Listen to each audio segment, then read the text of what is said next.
Good morning, everybody. My name is Angela Fong, and I am the Employer Relations Coordinator at CPABC. I do hear a little bit of feedback, Suzanne. I might ask you to just mute momentarily. Thank you, Suzanne. Yeah, and it is my distinct pleasure to welcome you to CPABC's Career Week workshop on questions to ask your future employer. We hope you're as excited as we are for this workshop and invite you to introduce yourself over on the right side chat. The chat is where you can engage with your peers and you can ask our guests, Suzanne and Lily, questions. So if you are experiencing any difficulties during the event, you can visit our staff in the tech support booth over in the Career Expo, or you can send a private message to myself, Angela Fong, Linda Hinks, or Stephanie Roy under the People tab. So without further ado, allow me to introduce you to Suzanne Berry and Lily Jason from CPABC's Practical Experience team, who will lead us through questions to ask your future employer. Ladies, the floor is yours.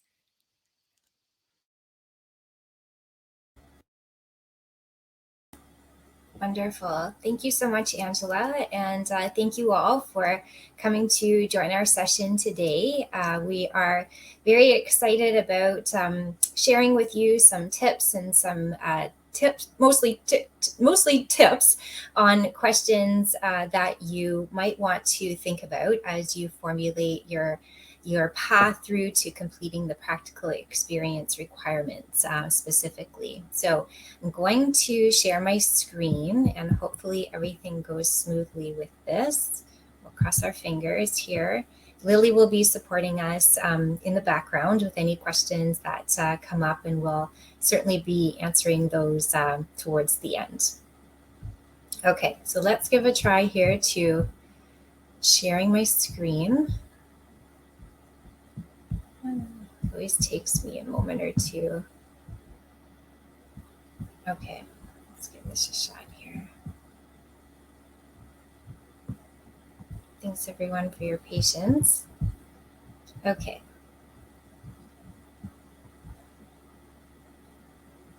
All right, so I'm going to try and blow this up. Hopefully you guys can see it in large screen. Is that working? I'll maybe just give Lily a chance. Lily, if it's working, go ahead and give me a shout. I can't see you. So I can see your presentation, but it has the bar on the side. Okay. It's not in presentation mode yet. Okay, let me try that again. Thank you. I'll try that one more time. Thanks everyone. Sometimes it takes one or two tries in Hopin. Okay, let's try that again. Okay, so let's try it in blown up mode. How about now? Is that working now? No, I still see the same thing. Yeah, unless... Okay. Suzanne, it might be that when you share your screen, you'll want to select maybe window instead of the PowerPoint itself, so that when it's outside of PowerPoint, you're still sharing your screen. Okay, let me try that then. Okay, so I'll try window. Maybe I'll try and blow it up first. See if that makes the difference. Oh, I can't see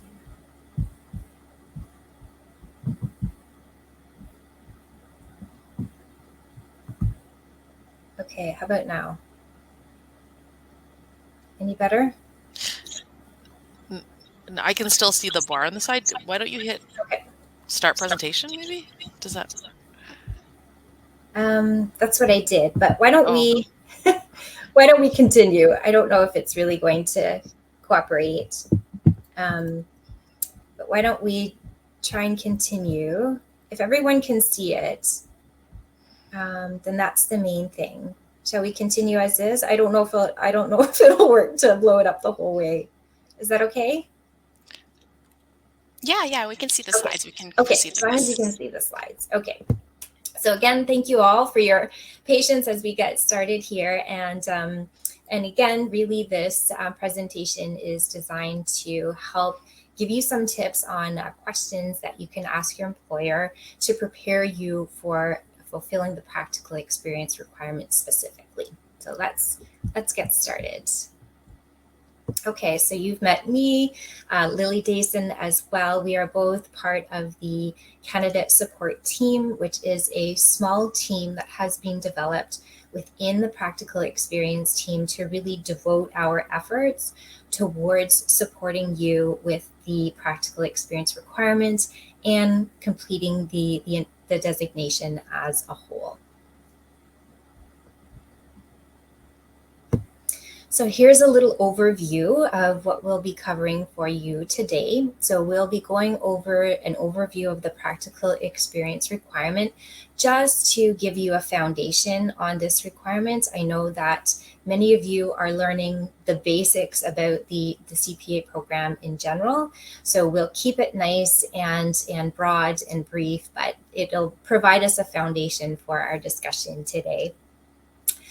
Next, we'll talk about charting the EVR path, and really the questions that we'll be helping you to formulate and to ask your employer they really lend themselves well to those who are following the EVR path, which requires a little bit more of initiative and a little bit more speaking up for what you need in terms of your experience and overall for your career. Next, we'll shift along to identifying the experience that you need and help to guide you in the right direction. Next, we'll talk about research to do in advance. Then you'll be able to line up your questions. So this is where we'll go through all of the questions that you might want to line up to ask your employer. And then finally, we'll open it up to Q&A at the end for any other questions that you might have for us as we think about this topic and as we think about the content and as you go forward connecting with employers during this week and into the future. And then we'll look to wrap everything up by around 11:45 or so. So I hope that sounds good. Okay, so starting with an overview of the practical experience, as I was mentioning, we'll keep it brief and to the point. We won't go into too much detail for you, don't worry. So starting with the certification process itself. So again, many of you are learning the basics on the CPA program. So we love this graphic. It's a nice visual of all the key components that make up the certification. So we've got the 3 E's. So we have the education component, which is of course comprised of the 6 education modules. We have it culminating in the common final exam, that is the 2nd E. And then we have the experience requirement, which of course ideally will be done simultaneously while completing the modules. That is the ideal scenario, but we know every candidate will choose their path differently. But this really is a nice snapshot of these 3 E's. So now let's delve a little bit more deeply into the experience requirement itself. So with the experience requirement, I love this graphic because it's a really great snapshot of all the key components that make up the practical experience. So we have the minimum 30-month duration, we have the technical competencies, we have the enabling competencies, and then we have the ongoing mentorship requirement, which is consistent meetings that you are going to have with a CPA in good standing who is going to support your competency development throughout the entire experience requirement. So even though it's a requirement, I always say the mentorship is more like an opportunity to have some support by a CPA throughout your experience requirements. So I hope that little graphic of the experience component helps. As they say, just a nice little pull together of all the key components. So next is our CPA competency map. And so it is comprised of 6 technical competencies and 5 enabling competencies. So the 6 technical competencies are financial reporting, management accounting, strategy and governance, taxation, finance, and audit and assurance. And then we have the 5 enabling competencies, which are acting ethically and demonstrating professional values, solving problems and adding value, communicating, managing self, and collaborating and leading.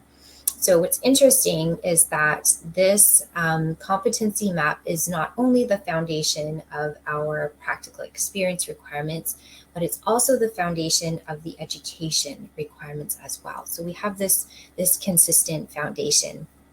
The one exception is that in the practical experience world, we take these 6 technical competencies and we break them down into 20 sub areas that give candidates the opportunity to demonstrate their competence. Now, we would never ever ask that candidates demonstrate all competence in all 20 of the sub areas, but we have chosen specific areas that they need to demonstrate upon completion. And in terms of proficiency development, candidates will progress in terms of their proficiency across this continuum. Again, we won't do a super deep dive, but just so that you are familiar with the progression that's expected. So you'll start, of course, at a level 0, which is that foundational type, entry level type work in the world of accounting and finance. Then you'll evolve to doing some analysis in your work, and then you'll culminate in what we call the level 2, and that is what is expected of a newly certified CPA, where now you're really starting to use the knowledge that you have to different non-routine type scenarios. So this is the very natural progression that you're going to grow throughout your practical experience requirements. So what we thought we would share with you today is just a very high overview of the technical competency exit requirements of core, depth, and breadth. And I'll explain to you why we have chosen to explain this to you today, and it will relate to the questions that we get to towards the end. So there is a reason that we are sharing these components with you. Okay, so let's start with the core requirements. So for core, we are looking at specific requirements to be met between the financial reporting competency area as well as management accounting. And really the reason for the specific requirements in this area is because once you become a CPA and once you are wearing those letters in the marketplace expects that you have certain foundational skills. And that's really where the core competency requirements comes out of, that sort of the spirit out of which it's born.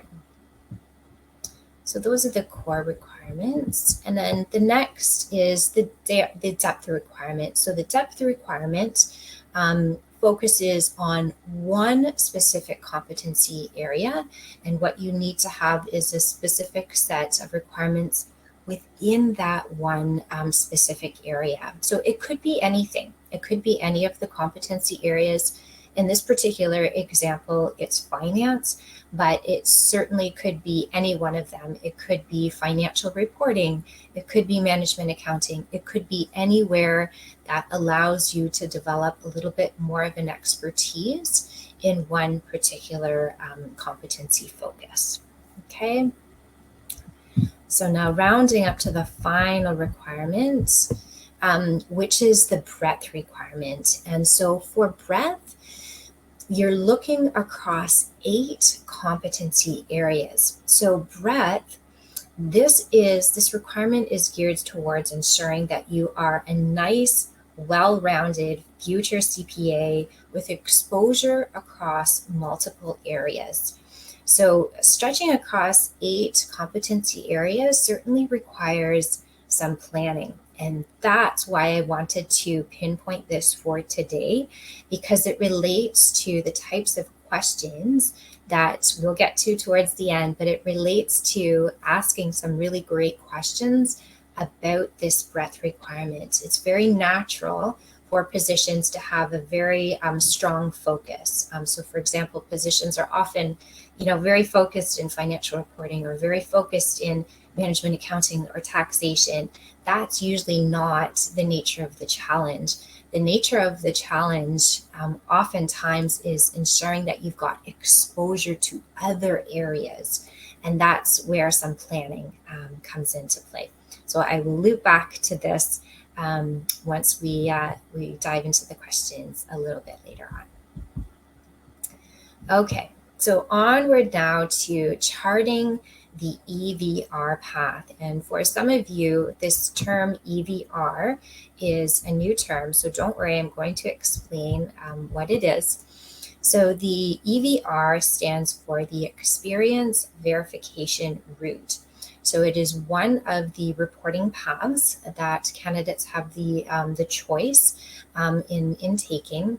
So with the EVR path, it is a self-directed route where the candidate, they will be reporting their experience as it is gained at an employer of choice. So they may be transitioning to different jobs. They may even be transitioning to different companies, but it is self-directed. They are the ones who are deciding and determining how they are going to fulfill the core, the depth, and the breadth requirements. Okay, so this is just a little snapshot of how the reporting that process works. But don't worry, for those of you who haven't yet stepped into the practical experience requirement or the reporting tool, don't worry, this will all come together when you do so. But this is just a nice little overview for you to see the path in terms of reporting.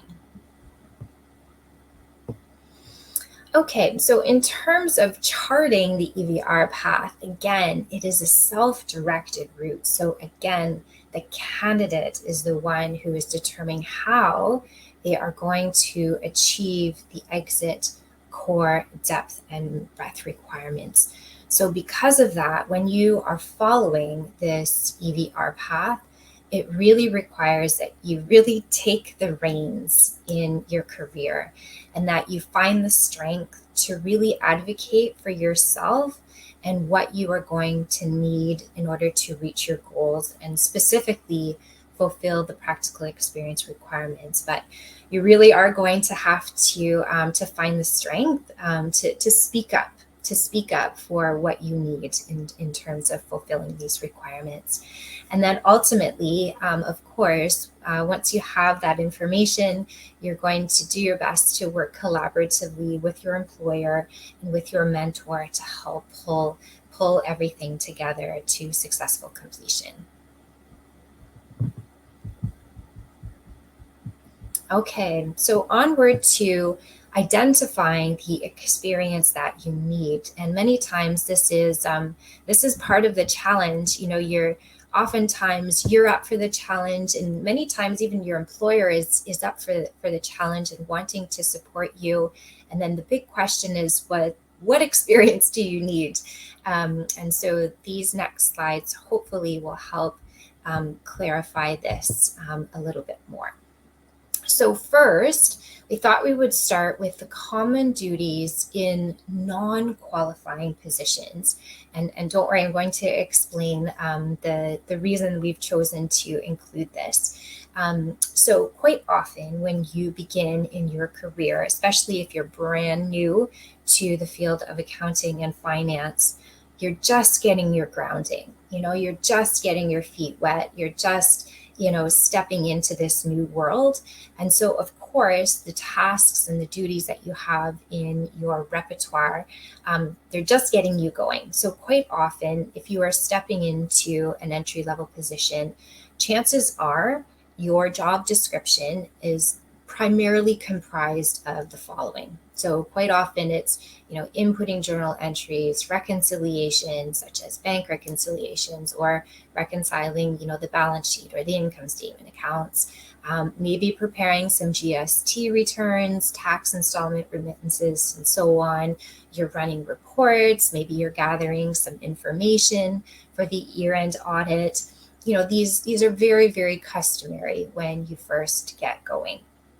And really, we share these because we acknowledge that, this is the traditional entry level type position duties, and it's a good starting point. It's a very good starting point, but it's important that you keep in mind that you are going to need to evolve past these levels of duty in order to be able for it to be reportable.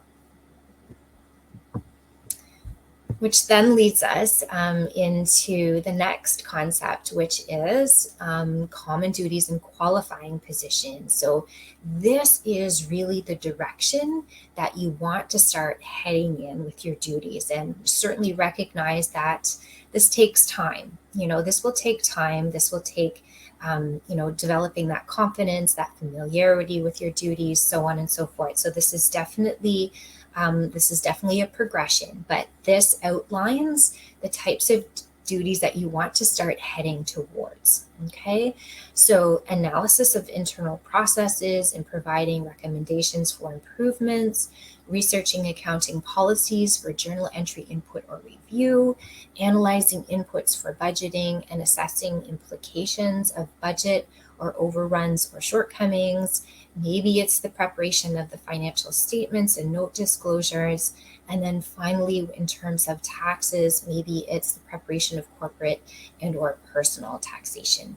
Okay, so these are to give you an idea, as I say, of the higher level duties that you want to start steering the ship towards, because ultimately this is where we're looking to ensure that you have achieved competence.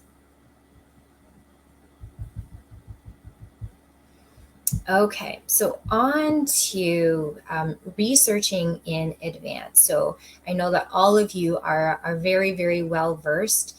As job seekers, every job seeker generally knows the basics in researching a company in advance. And so many of these principles will follow suit in terms of the research that you're going to do to help sort of pinpoint the information that you need in order to help steer the ship towards fulfilling the practical experience requirements. Okay.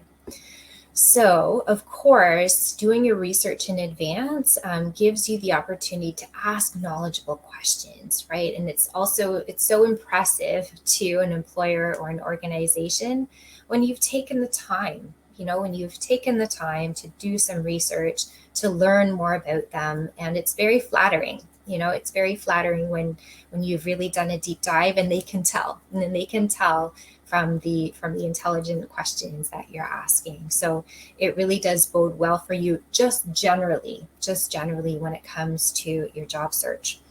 Now, when it comes to carving out what you need for your practical experience requirements, this is some of the information that you want to start to sort of seek out. So, of course, what services do they provide? And, is it whether it's external accounting or it's internal, or what industry are they in? Try to get a very, very good understanding of what types of services that they really are providing, because it gives you a sense of what type of work you will be doing, and also what types of projects that you might be able to get involved in. Okay, so really try to get a very clear sense of the scope of services that they provide. What clientele do they serve? And that really does come all together with the services that they provide as well. It's great to think about if you know anyone else who works there, and that can be a really great way to learn a little bit more deeply about the company, their structure. Again, all of these things you hope will be found on their website. Many times, much of it is, but sometimes it's nice to connect with someone who works there, just to find out those smaller kind of nuanced pieces that would be helpful to you. Okay. So these can be really, really helpful to source out in advance. Okay, so next to lining up your questions. So I always say when you are an inquisitive job seeker and you are asking, lots of questions because there's lots of information that you would like to uncover, always remember that that the employer quite often feels like you as well. When you are being interviewed, you also don't want to feel like you're on a firing squad of questions. And the same is true when the tables are turned and when you are asking them questions too. So try and keep a balance in the questions that you're asking. The ones that I have listed here, I don't think that you're going to kind of run through every single one of them. Try to pinpoint the ones that are most meaningful to you. And in many cases, you might be able to sort of connect some of them together into a little bit more of an organic conversation. But just try to sort of stay away from the firing squad type of approach to these questions. But let's have a look. Let's have a look at some of these ideas. Okay, so the first sort of set, it's great to learn, again, a little bit more of the intricacies of their structure. Okay, so how large is your organization? Approximately how many staff are there? Are there multiple office locations? Where is their main office, and what is the functions that are done in that main office? Really, what this helps you see is, how large is the organization? Are they 5 staff or are they 120 staff?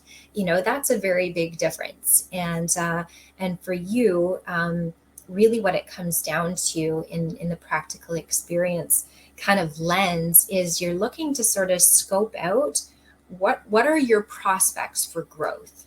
And quite often, if it's a team of 5, then you'll have to sort of work very carefully with your employer in those types of situations versus larger. Maybe there's opportunity, who knows, but it really is important to sort of scope these pieces out. Okay, when it comes to main office location, and main office, and then the functions that are carried out there, sometimes the main office is the location where the accounting function is carried out of, and maybe there are multiple satellite offices, but there's no accounting function done in those offices. So you can see the relevance of knowing just sort of that physical structure within the organization. Okay. So now we drill down a little bit more into the general structure of the accounting department. So you can learn a little bit more about, which functions are done, completely within the accounting team. Is there any that are outsourced? Sometimes there's an external accountants that the company will work within. The basics are done within the company, but they sort of will allow the external accountant to do the more intricate duties. That's important to know. That's helpful to know for you. What other departments are there? This gives you an idea, as do the next question. So what other departments are there? Where are there ebbs and flows in terms of the work that is being done through the year? So the high times and the low times. And are there other projects or other areas that you could do? So these last questions, what these all relate to is fulfilling that breadth requirement. Do you remember earlier on when I was talking about those requirements? It is the area of breadth and that can sometimes pose some challenges. So that's why finding out about other departments, the ebbs and flows in the year, so that when things are slower, are there other opportunities where you could be working on projects potentially in these other areas so that you can span out and achieve that area of breadth? Okay. All right. So moving along to the last set of questions, which are really just helpful to know how much familiarity that your employer has with CPA, the practical experience requirements, so on and so forth. So you can ask them, are there any other CPAs or CPA candidates within the organization? And this can be really helpful. It's certainly a learning curve for employers to learn about the practical experience and the CPA certification process as a whole. So this can be really helpful. This can be really helpful if they have CPAs, they have CPA candidates. If they have a CPA within the organization, maybe that CPA could even serve as your mentor. And that would be a really, really great opportunity if that were to work out in that way. So that can be really helpful to know that information. Next, have CPA candidates completed their practical experience successfully through the organization? And this can be another great one because, again, if there have been candidates who have completed their practical experience at this organization, that's a great sign. That's a great sign that only do they understand the requirements, but not only that, but that there is the experience there in order to achieve those exit practical experience requirements, the core, the depth, and the breadth. Again, it takes a lot of planning to put together. So if someone has gone through and completed, chances are you might be able to complete similar work in that way. So that can be really helpful. Next is their growth opportunity within the company. And so maybe they don't have, CPAs working there, or maybe they don't have candidates who've completed their experience through the organization. But if there's potential to grow, then that's a really, really good sign that, maybe, you're starting at entry level, but that there's that potential to complete within the organization. And next, and probably most importantly, or very importantly, is will the organization support your journey to becoming a CPA? And as I say, we work with employers all the time, and we're here to help guide candidates and employers to fulfilling these requirements. And as I was mentioning earlier, many times candidate is super stoked and super motivated, and the employer is super happy to support that candidate. And so we are here to help work together with you to sort of scope out what types of duties could be done within the organization to fulfill the requirements. So if they are supportive, if there is a potential for growth within the company, if there are candidates who've completed within the organization, or even if there are CPAs who are all working there, these are all really, really good questions to ask and to sort of to scope out as well. And then finally, I like to suggest as well that because these questions, they're quite specific, and you might find that these questions are more warmly received if you explain the reason for your questions. And so you can simply kind of say, these questions are geared towards me understanding the potential of fulfilling the practical experience requirements for the CPA program within your organization. And quite often, as they say, that gives them an understanding of, where are all these questions coming from? Then they'll have an appreciation for where it's coming from, and it won't feel like you're sort of drilling for information. And of course, thank them for their time and their patience with the questions. Okay, so I think we are ready to open it up to the Q&A. We've got a few minutes left here for some questions.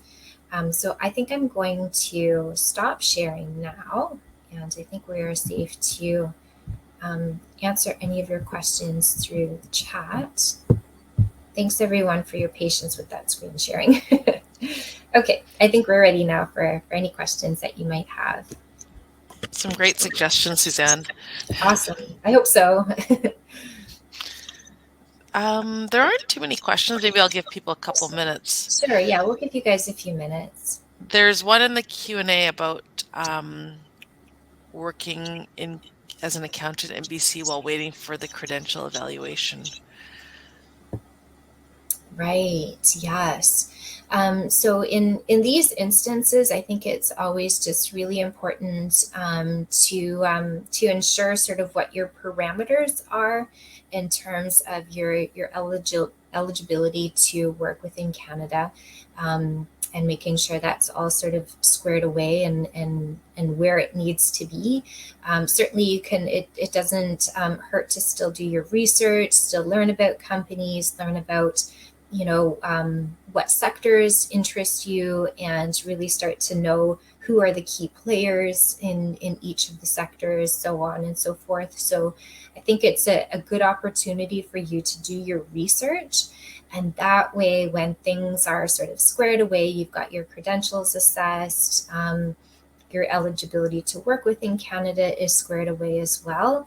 Then you've done the research and you've got everything that's been underway, squared away, and you're ready to sort of jump in a little bit more readily. But I think that would be my recommendation, is to just take that time to do some careful research, build some connections, and in due time, things will come together on the other side. So I hope that helps. Thanks, Suzanne. Awesome. How do I get companies? Oh, how do companies get approved to take part in the pre-approved program? In the pre-approved program, yes. So we have a staff person who works directly with our employers to create a competency map that articulates exactly how the core, the depth, and the breadth exit requirements are going to be met across that 30-month duration. So they'll have to apply. They'll go through an application process. Then they'll work with our staff to create that map. And really our staff work as fast as the employer works. So if the employer is able to kind of focus on that and focus their attention to creating that map, it takes a little bit of brainstorming. It takes a little bit of them thinking about what they could, that exposure that they could provide to the candidate. Okay, they're going through the same thought process, right? How can this candidate achieve breadth here? How can, what's the core requirement going to be? What's the depth? They're thinking through this whole process.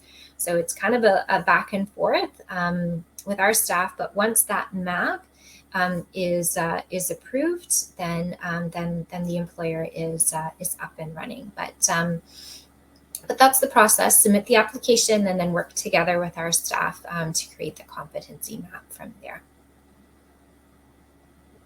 So I hope that helps. I don't. There's another one coming in. I'm looking for an account from Gaganpreet. I'm looking for an accounting job, but I don't have any experience. But I'm doing a degree in with a major in accounting. I have a diploma in accounting already. So where can I start? Okay, great. Well, this is everyone's sort of first crack into the world of accounting and finance, and every single CPA has gone through this.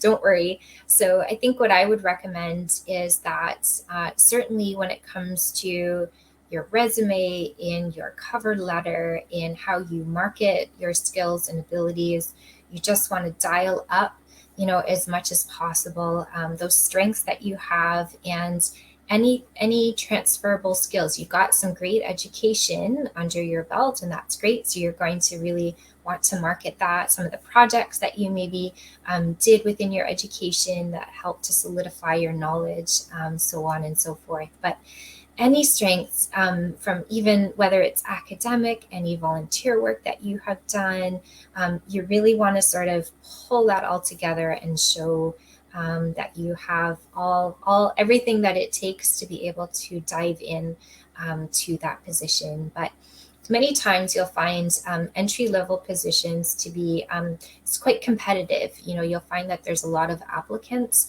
So I encourage starting to network, get to know people, get people knowing you, so that when positions become open and available, they think of you. And so this can be really, really helpful, just sort of crack through some of the more formal applications, and to use those networks to open up some channels for you. So you're off to a great start. Coming here today is a wonderful way to become a familiar face within the CPA community. So you're taking all the right steps and continue forward in the same way. Thank you, I Suzanne. hope that helps. There's another question here about working for an organization that does not have an adequate CPA mentor. How do I go about finding a mentor?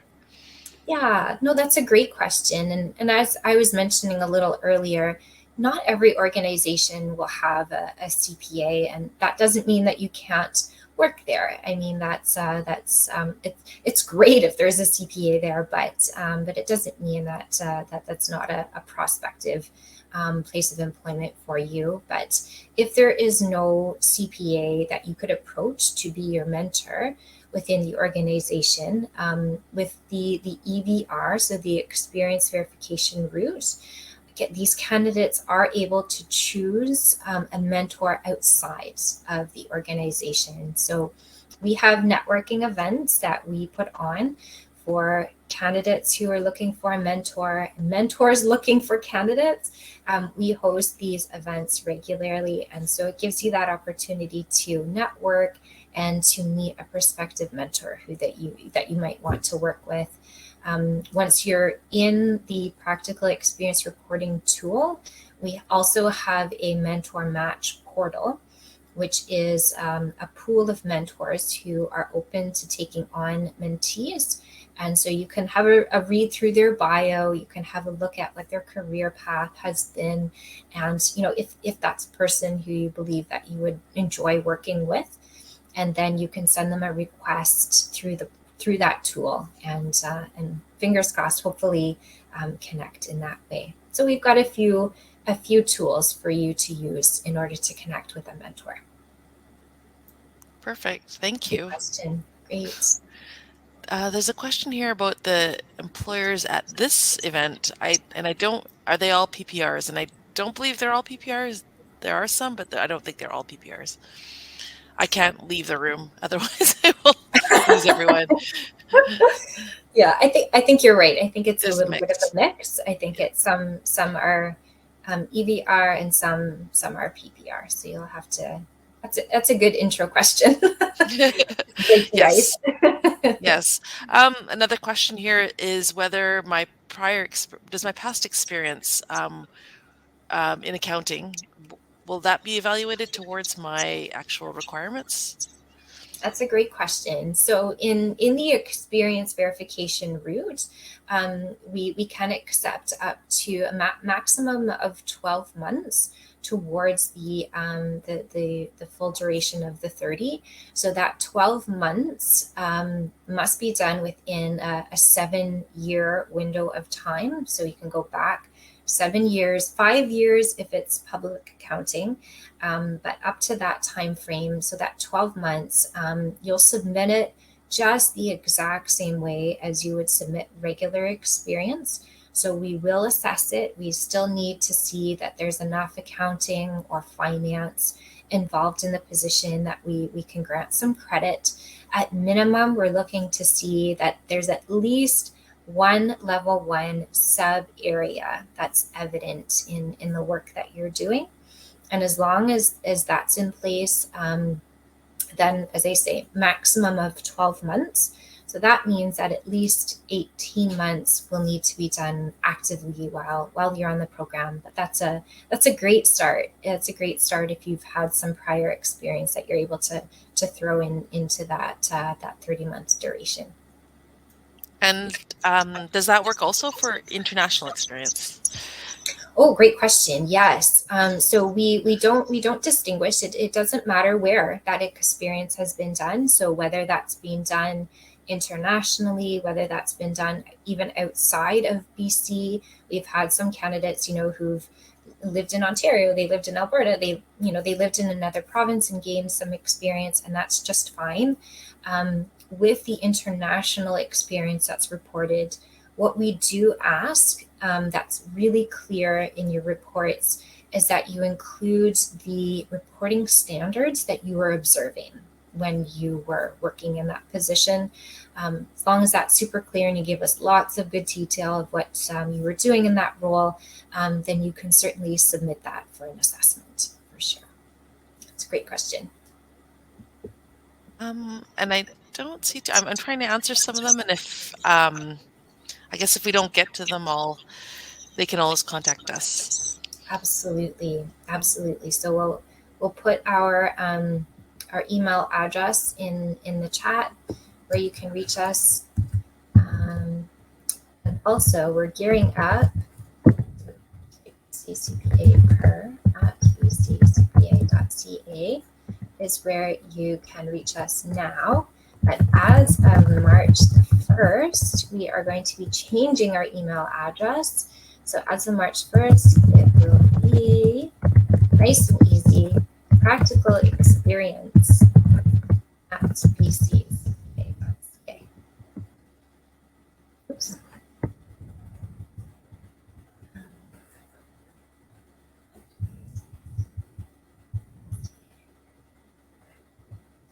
There we go.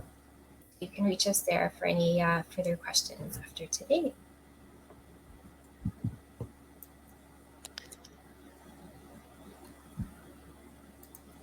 And I think we're at time.